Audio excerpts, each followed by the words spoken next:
السلام عليكم متابعين القناة، إن شاء الله تكونون بخير. مقطع جديد.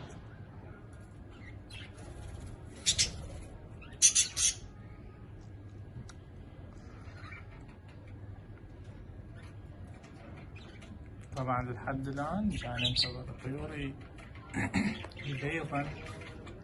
هسه جاي ننتظر ماكو يعني لأن هاي النثية، هاي الفحل جنتين دولي هسه المقابلة كلش. آخر إنتاج الموسم العام، آخر إنتاج الموسم فشوية تتأخر بسالفة الجهوزية. كذلك هاي البانديت ويا هذا الريمبو. طبعا البانديت هاي دماءها جرمو، يعني جاية من أب عادي، والأماي هاجرمو اللي هاي الأماي البانديت اللي على العودوات.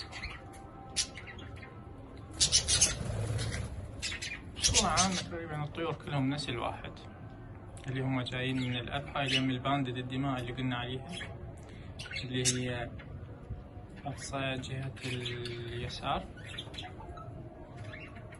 يعني هذا الإنتاج من عند هذول الاثنين نفسهم.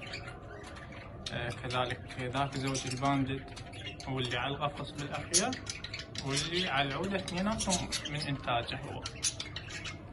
أما البانديت هاي الدماء هاجرمو، فهي قلنا بت هاي البانديت الهاجرمو اللي مقابل القفص صايرة، وكذلك تركيبة بالأخير البروتين صاير أيضا لابن البانديت. طبعا العلم دولات الأخير اثنينهم بحلة، يعني مو إلى الطلاق. فننتظر إن شاء الله إنتاج الطيور ونشوف.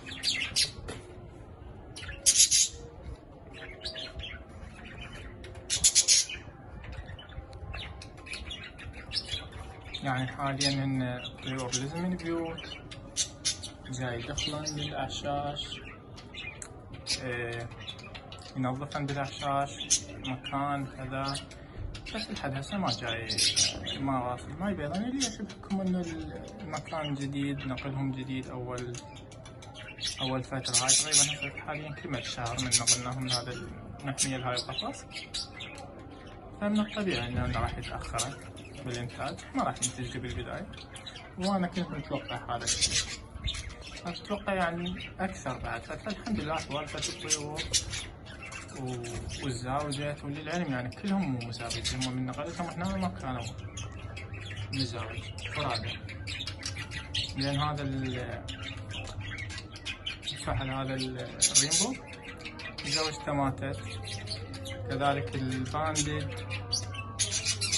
البانديت الأخيرة اللي مقابل القفص كانت مزاوجة سبانجل.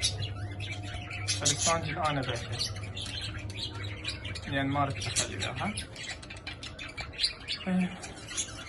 والبقية كلها مخاليف إنتاجي العام لما كان المزاوجات. بس الحمد لله والشكر يعني الطيور سوالفة حلو تركيبهن. إن شاء الله ما ننتظرن هواي ما يطولن، ونشوف أول بيضات لهم. طبعا دول الحلة الاثنين اللي بنايين ما أعرف شو ما أجيب لهم نتاية. إذا صارت عندي مجال ورحت للسوق أشتري لهم نتاية، أو إذا حصلت أجيب لهم، أو يبقون حسب. إن شاء الله بالمقاطع الجاية تعرفون شنو راح يصير. موسم خير للجميع إن شاء الله، يا رب التوفيق.